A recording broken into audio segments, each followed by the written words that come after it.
The problem of bullying has been brought up many times in various media. We saw the news reports about the victims of bullying and the general image of such person who mocks the others at school usually has been reinforced by the cinema, by the movies, especially in the 80s, when we saw bullies as those leather jacket guys with fancy hairstyle, usually with one feature of personality.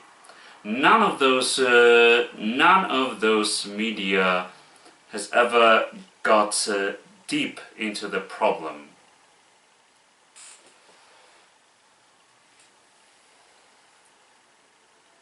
And of course, we also had a very specific PSA announcement. Yo, dude, I'm not a chicken, you're a turkey. However, it's pretty astonishing that only at the beginning of this millennium, this attitude of showing the bully as this one-dimensional character with no other features of personality started changing. The writers, filmmakers, artists started showing this attitude from a much greater perspective. And this is what today's subject, A Silent Voice, does perfectly. Because it shows this phenomenon, this attitude of some people towards the others with an emotional depth that is rarely seen in other pop culture media.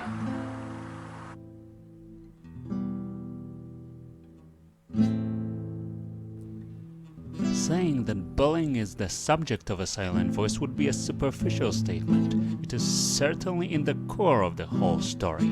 Much greater focus is put in the origin of it and the influence it has not only on the tormentor, but generally on the whole group of people around. We see where it starts, we see why it starts, and we see the outcome. There is no place for superficial presentation of characters. Here they are presented in a three-dimensional form which reinforces the message. Sure. In the core of the story we've got Shoya Ishida, a young boy who abuses his classmate Shoko Nishimiya. But also from the other hand we've got other people. And this is where we get to the variety of other characters. The people who to some extent accepted the attitude of Shoya, even supporting him every now and then. And the others who definitely don't know how to react, what to do with the problem.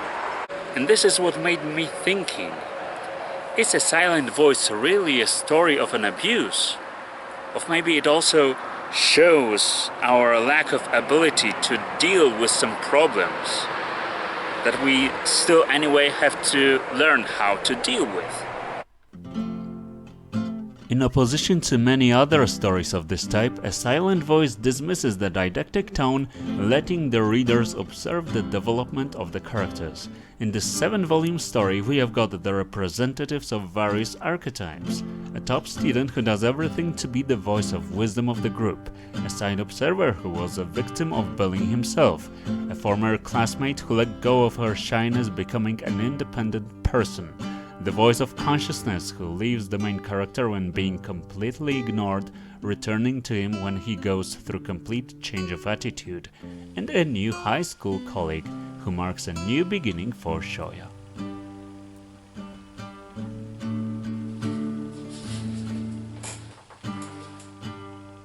And this is where we get to the most polarizing character out of all, Naoka Ueno. Frequently considered as an egoistic villain, Naoka is more complex than she seems. Presenting amiability towards Shoko at the beginning, she grows hatred towards her more and more, seeing it's her who attracts Shoya's attention. On top of that, she is incredibly impulsive, having apparent problems with controlling her emotions, which makes her the most difficult person to come to terms with. Having significant dose of cynicism, she is the one to start pointing the common fault of the group in the significant scene on a bridge.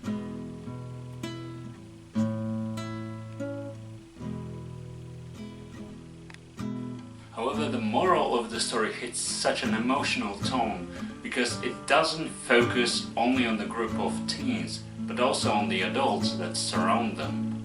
Here, not only teens commit the mistakes, but also their parents, their caretakers, their teachers. This group of people also gets their lesson from the story. Like a primary school teacher who judges people basing on their appearance, a man who looks at the problem superficially without getting deeper into their roots, and Shoko's mother, a person with good intentions but seeing only the most radical solutions, bringing more harm than positive aspects. However, her attitude is understandable, as she is the woman with a troubled past.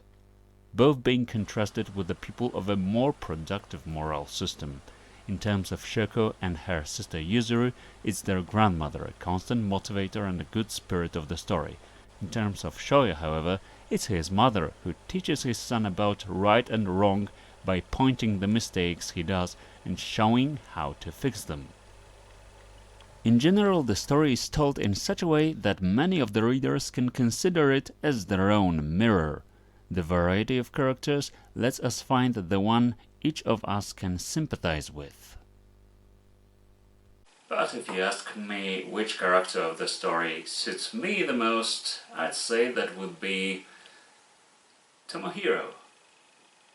Why? Because I want to make movies.